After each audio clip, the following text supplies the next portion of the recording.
जय मसीह की मित्रों, आपके ही शुभ संदेश के प्रार्थना के समय में आपका हार्दिक स्वागत और मेरा प्यार भरा शलोम। आशा करती हूँ आप कुशल पूर्वक होंगे और परमेश्वर की आशीष आप पर है और परमेश्वर आपके साथ है। और आज हम उन लोगों के लिए प्रार्थना करना चाहते हैं जो बीमार हैं, ताकि हम सब परमेश्वर की आशीष पाकर और उसके स्पर्श को पाकर हम कुशल पूर्वक रहें। आइए हम प्रार्थना करें। परम प्रधान परमेश्वर पिता, हम तेरे नाम का धन्यवाद देते हैं। हम इस नए साल के लिए धन्यवाद देते हैं।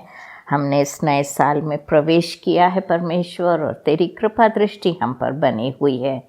हम परमेश्वर खास तौर पे आज उन सब मित्रों के लिए प्रार्थना करते हैं कि आप अपना नेक और मजबूत हाथ बढ़ाकर उनमें से एक एक पर रखेंगे। परमेश्वर, हम विनती करते हैं कि तेरा लहू उन पर बहाया जाए, तेरा हाथ का स्पर्श को वो परमेश्वर महसूस कर पाए। प्रभु जी, जो कोई कर्ज के बोझ से दबा हुआ है, उनके लिए भी हम प्रार्थना करते हैं कि तू उन्हें छुड़ौती देगा। और परमेश्वर, जो भी आर्थिक समस्या से गुजर रहे हैं या और कोई भी समस्या जिनके ऊपर आ गई है, हम विनती करते हैं प्रभु जी की हर एक को परमेश्वर तू छुएगा और अद्भुत रीति से एक एक की मदद करेगा और हर एक को छुड़ौती देगा। परमेश्वर पिता, हर कर्ज से छुटकारा देगा, हर समस्या से छुटकारा देगा।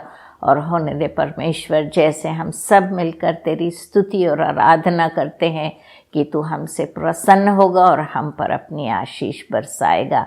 हम धन्यवाद देते हैं एक एक मित्रगण के लिए प्रभु जी, जो हमारे प्रोग्राम को सुनते हैं और तेरे वचनों पर अमल लाते हैं। परमेश्वर, हर एक पर आशीष का हाथ रख और होने दे कि अभी जो हम तेरे वचन का अध्ययन करते हैं उस पर तेरी आशीष और पवित्र आत्मा आपकी अगुवाई की हम याचना करते हैं और विनती करते हैं कि आप हमें अपने वचनों को समझाएंगे।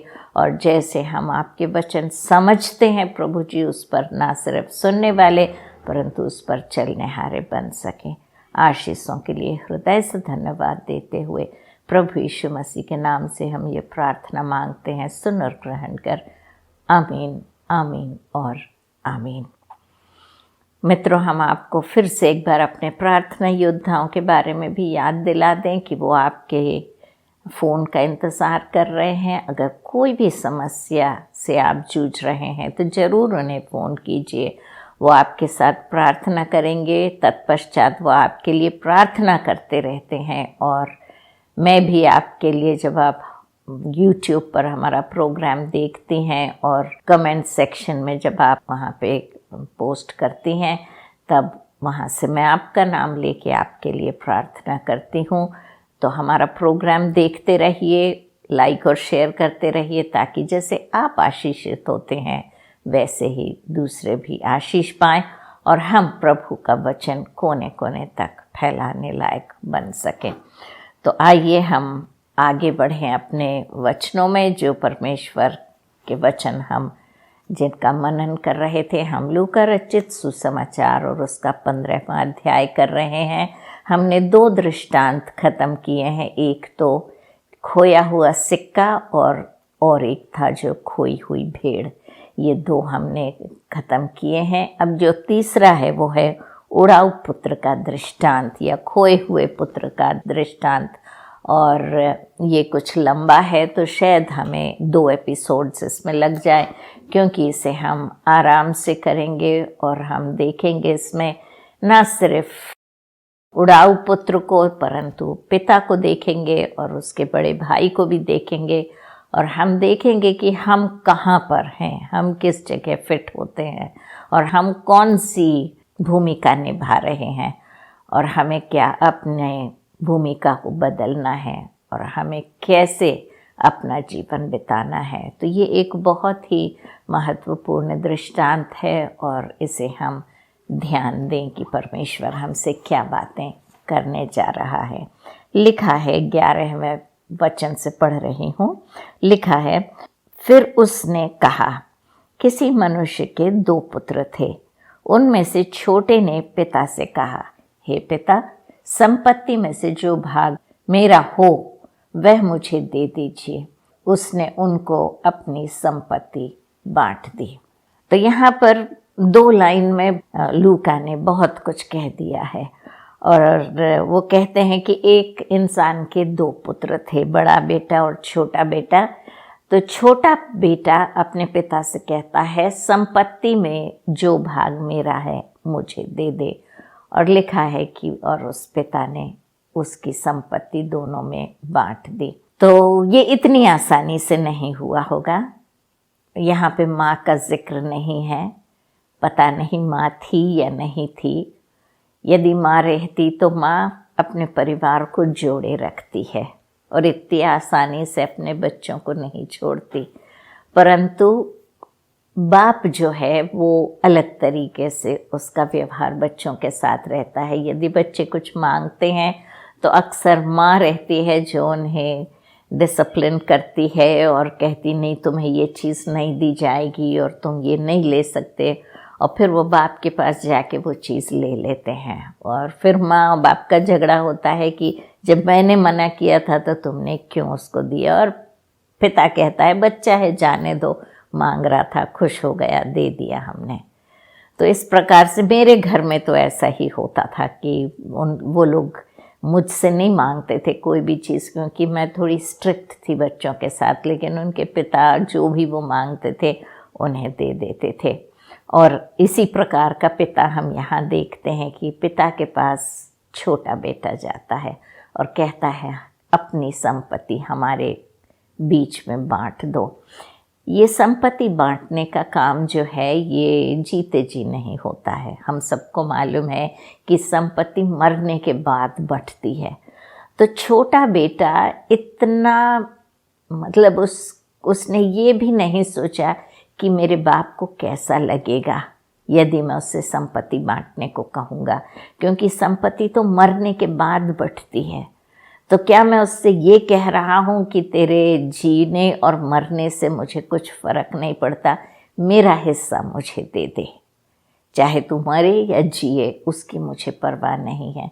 तुझे कैसा महसूस हो रहा है अगर मैं अपना हिस्सा लेके यहाँ से निकल जाऊँ तो तुझे कैसा महसूस होगा, उसकी मुझे फ़िक्र नहीं है। मुझे तो अपनी फ़िक्र है और मैं अपनी मनमानी करना चाहता हूँ और जैसा मुझे अच्छा लगता है वैसा मैं जीना चाहता हूँ। और आजकल मित्रों यही हो रहा है। आजकल हम देखते हैं बच्चों का व्यवहार देखते हैं। जैसे हम जो बुज़ुर्ग हैं, हमारे समय में तो हम लोग बहुत माँ बाप का कहना मानते थे और जो कुछ माँ बाप कहते थे वही पत्थर की लकीर होती थी और उसे हम लांघने के लिए डरते थे और जैसा वो हमसे कहते थे वैसा ही करते थे। हमारे बाद की जो पीढ़ी आई है वो पीढ़ी भी काफ़ी हद तक माँ बाप के कहने पर चलती है और माँ बाप की बातें सुनती है। काफ़ी वो लोग भी मतलब कहने लगे हैं कि नहीं, तुम्हारा ज़माना अलग था, आजकल ऐसा नहीं होता, हमें जो अच्छा लगता वैसा हम करेंगे। हम किसी से उनको मिलवाने की कोशिश करते हैं।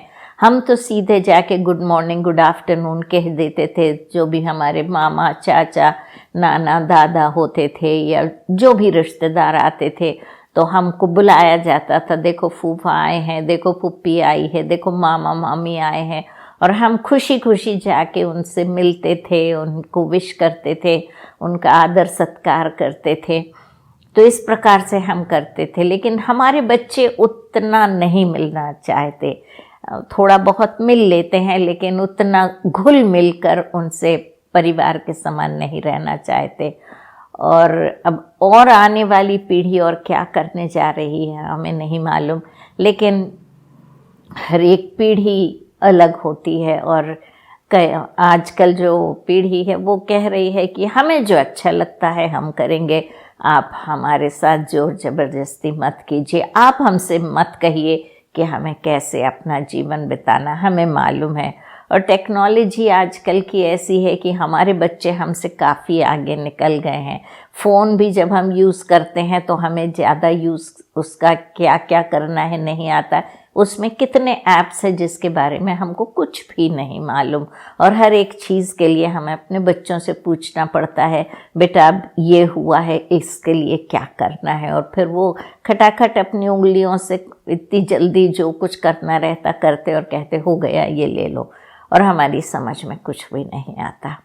तो इस प्रकार से हर पीढ़ी का सोच विचार अलग होता है, और वैसे ही हम देखते हैं कि यहाँ पर जो पिता है वो बच्चों से तो बहुत प्यार करता है, और कितना प्यार करता है वो हमने देखा, क्योंकि उसने खैर पूछा होगा बच्चों से, बोला होगा उस लड़के से, बेटा तेरे को किस बात की कमी है, क्यों तू अपनी संपत्ति मांग रहा है, तेरे को क्या कुछ कमी हो रही है घर में, कुछ चीज़ की ज़रूरत है क्या, बोल मैं उसे मंगवाऊंगा, नौकर करेंगे तेरे लिए। बेटा जो है वो नहीं मानता और कहता है मुझे कुछ नहीं चाहिए, मुझे जो कुछ चाहिए मैं जानता हूँ मैं क्या चाहता हूँ, और जो मैं चाहता हूँ मैं वही लेके रहूँगा, इसलिए आप मुझसे बात करने की कोशिश मत कीजिए कि मैं वापस आपके कहने के अनुसार चलूँ, मैं अपनी मर्ज़ी के अनुसार चलना चाहता हूँ, और यदि आप मुझे मेरा हिस्सा दे दें उसी में आपकी और मेरी दोनों की भलाई है। भाई ने भी बात की होगी, पूछा होगा क्यों छोटे भाई तू क्यों ऐसा कर रहा है, पापा को तकलीफ़ हो रही है तू ऐसा कर रहा है, अभी वो ज़िंदा है, अभी हम लोग अपना हिस्सा नहीं ले सकते, तू समझने की कोशिश कर, जो तू कर रहा है तू गलत कर रहा है। उसने कहा भैया आप बीच में ना आए तो ही भला होगा, मैं जो चाहता हूँ मैं उसे करूँगा, आप लोग मेरे बीच में ना आए और मुझे मेरा हिस्सा दे दें, मैं अपना काम खुद करना चाहता हूँ और कोई मुझे इससे ना रोके। तो घर में बातचीत हुई होगी, या तो बहस आप उसे कह लीजिए या वार्तालाप कह लीजिए, बीच में तीनों के बीच में बातचीत हुई होगी, और यदि माँ भी है तो उसने भी बात करी होगी।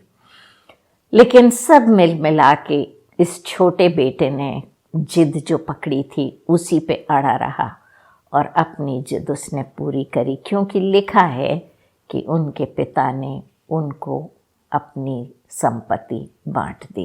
कोशिश जरूर की होगी, लेकिन जब उन्होंने देखा कि बेटा नहीं मान रहा है तो उन्होंने बेटे को उसकी संपत्ति दे दी। बहुत दिन ना बीते थे कि छोटा पुत्र सब कुछ इकट्ठा करके दूर देश चला गया और वहाँ कुकर्म में अपनी संपत्ति उड़ा दी। तो बहुत दिन नहीं बीते थे, उसने जैसे ही उसे संपत्ति का हिस्सा मिला, हो सकता है घर का कोई हिस्सा मिला होगा, खेतों का हिस्सा मिला होगा, जानवर मिले होंगे उसे उसके हिस्से में, तो ये सब चीज़ें, पैसा भी दिया होगा पिता ने, सोना चांदी भी दिया होगा, कोई बर्तन भी दिए होंगे। तो इस प्रकार से जो जो चीज़ें उसे मिली थी उन सब को उसने बेचना शुरू किया होगा, क्योंकि लिखा है उसने सब कुछ इकट्ठा किया। तो घर और खेत तो वो उठा के लेके नहीं जा सकता है, तो उसे उसने बेचा होगा, इसलिए वो थोड़े दिन घर में रहा होगा।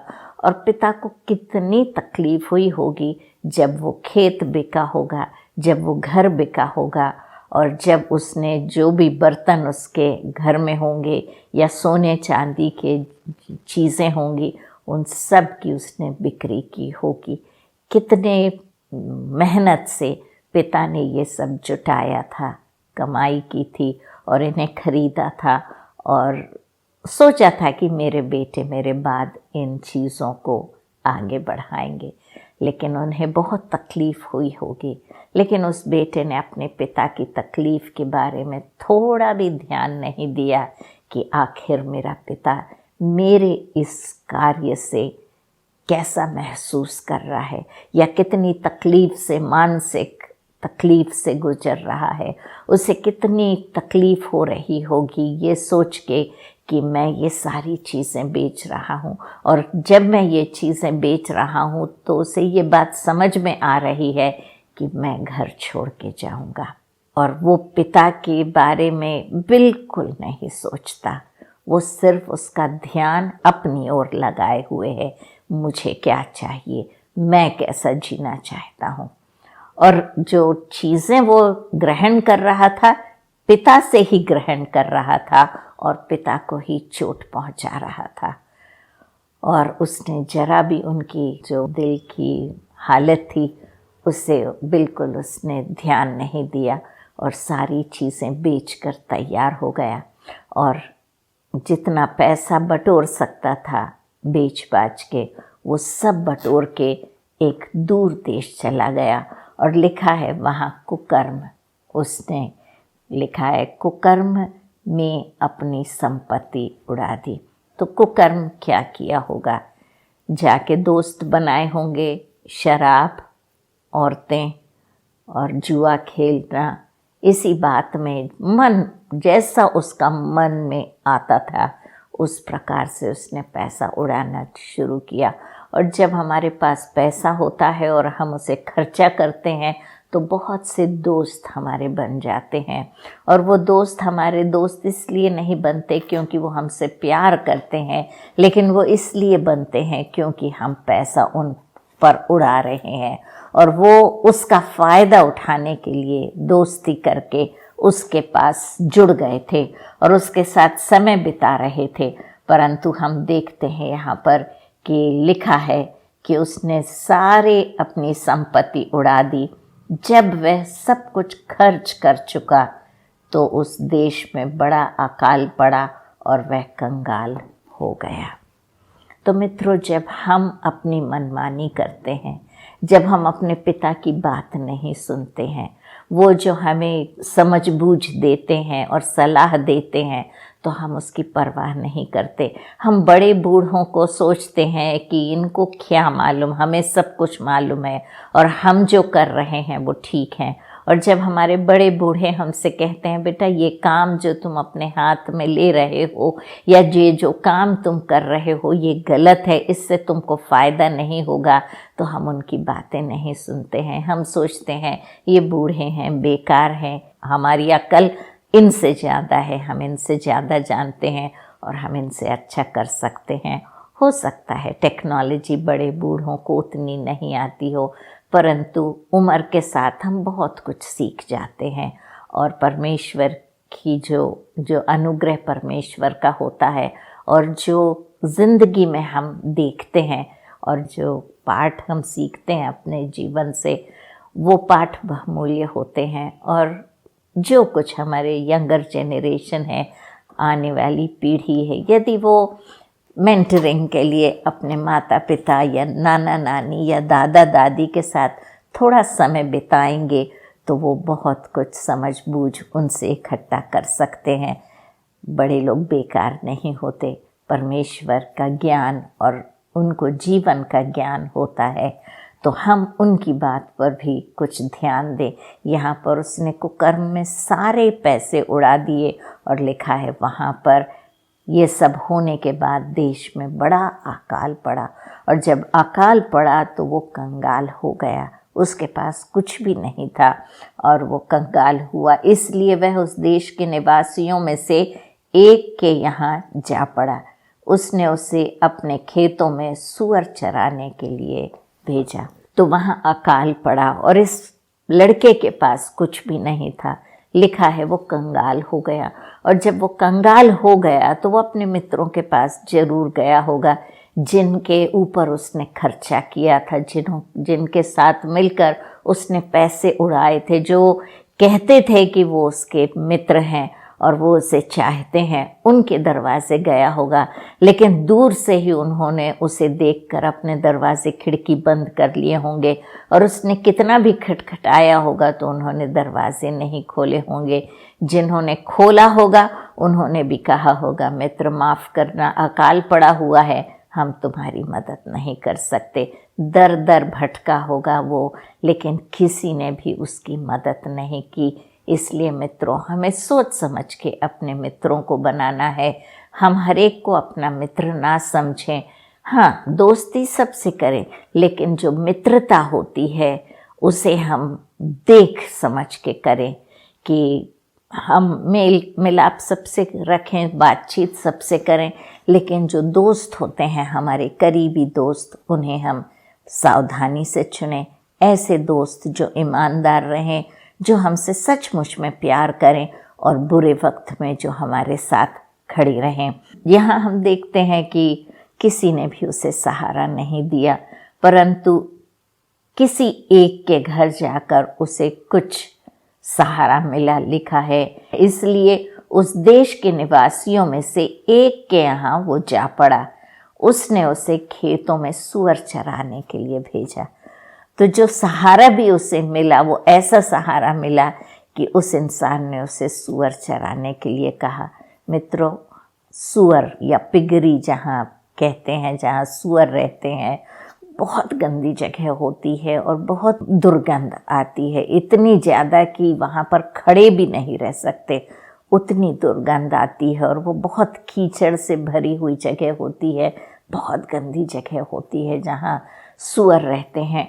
और ये काम इस लड़के को दिया गया कि सूअरों को चराए, और ये लड़के के पास और कोई भी ऑप्शन नहीं था, कोई विकल्प नहीं था इसके पास कि ये और कुछ काम कहीं और मिले इसे, क्योंकि हर एक ने अपना दरवाज़ा बंद कर लिया था इसके सामने।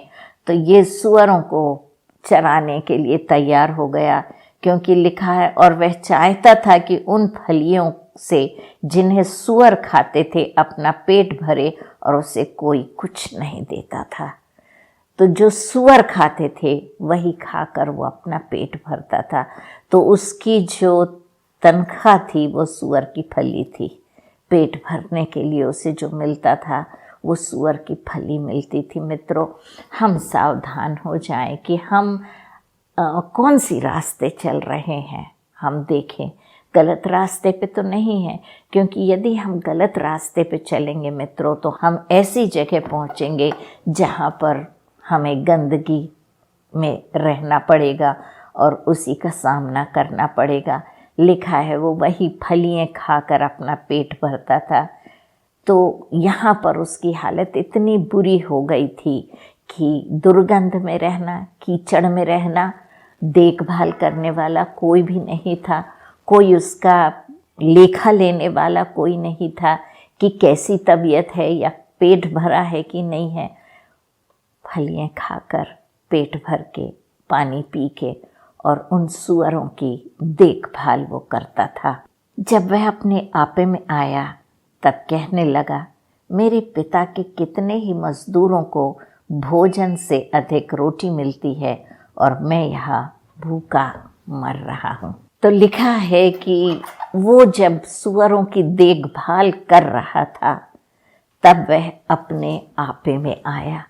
जब दुख तकलीफ का सामना करना पड़ता है, कठिनाइयों का सामना करना पड़ता है, तब हम सोचने लगते हैं कि हमारे माता पिता ने या हमारे बुज़ुर्गों ने जो हमसे किया था, उस समय हमने उनकी बातें नहीं सुनी। हमने कहा हमें तुमसे ज़्यादा मालूम है, तुम चुप रहो, तुम हमें मत कहो कि हमें क्या करना है, हमें मालूम है कि हमें क्या करना है। ठीक है, जो जितनी समझ आपको है उतनी समझ शायद आपके बुज़ुर्गों को नहीं है, परंतु थोड़ा बहुत उनकी भी बात सुन लिया करें और उस पर विचार करें, तो बच्चों आपके लिए बेहतर होगा। क्योंकि गड्ढे में गिरने के बाद यदि आप उस बात पर ध्यान दें तो फिर उस तकलीफ से तो आपको गुजरना ही पड़ेगा। गड्ढे में पड़ा है लड़का, उस समय उसे याद आता है, और कौन याद आता है?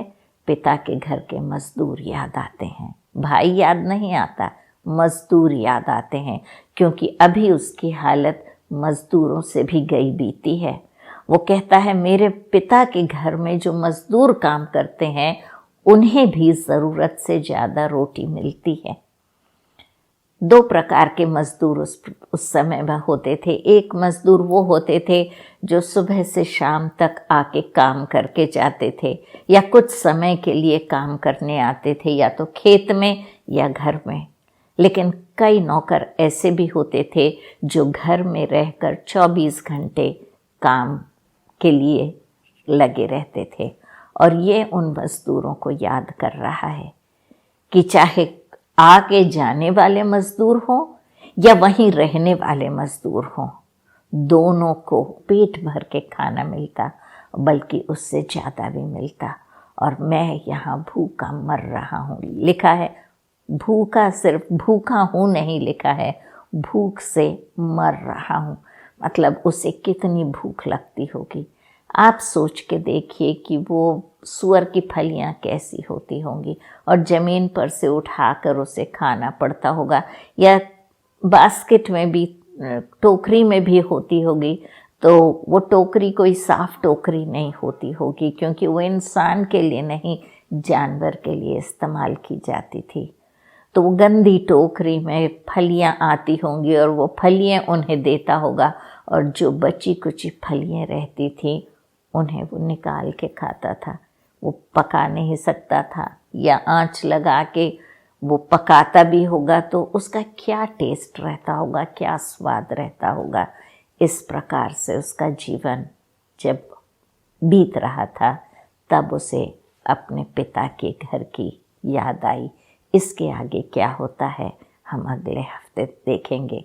आइए हम प्रार्थना करें कि हम अपने पिता की, अपने परमेश्वर की बातें जो इस वचन में लिखी हुई हैं उसे हम मानें और उसके अनुसार चलें। परम प्रधान परमेश्वर पिता, हम आपके नाम का धन्यवाद देते हैं, आपके वचनों के लिए धन्यवाद देते हैं। प्रभु जी, हम आपसे माफ़ी मांगते हैं कि हमने कितनी बार आपकी बातों को टाल दिया है, सुनी को अनसुनी कर दिया है, और अपने मन से हमें जो भाया है उस प्रकार से हम चले हैं। और प्रभु जी, हमें मालूम है कि जब भी हमने आपके वचन का तिरस्कार किया है और अपनी मर्जी से हम चले हैं, तो हमें असफलता ही हाथ लगी है। आज हम अपना जीवन आपके हवाले करते हैं और आपसे विनती करते हैं कि पवित्र आत्मा आप हमारी अगुवाई करेंगे, हमारा मार्गदर्शन करेंगे, हमें किस रास्ते पे जाना है और क्या करना है आप हमें सिखाएंगे, और हमें शक्ति दीजिए ताकि हम आपके रास्ते पे चल सकें। प्रभु यीशु मसीह से हम प्रार्थना करते हैं कि हमारे पापों को क्षमा करें। हम अपने पापों को आपके आगे मान लेते हैं।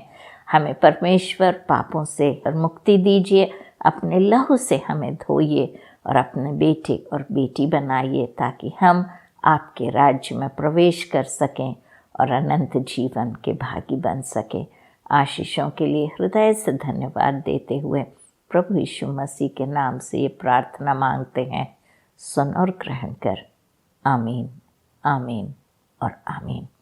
परमेश्वर आपके साथ हो मित्रों। अगले हफ्ते फिर मुलाकात होगी। तब तक के लिए जय मसीह की।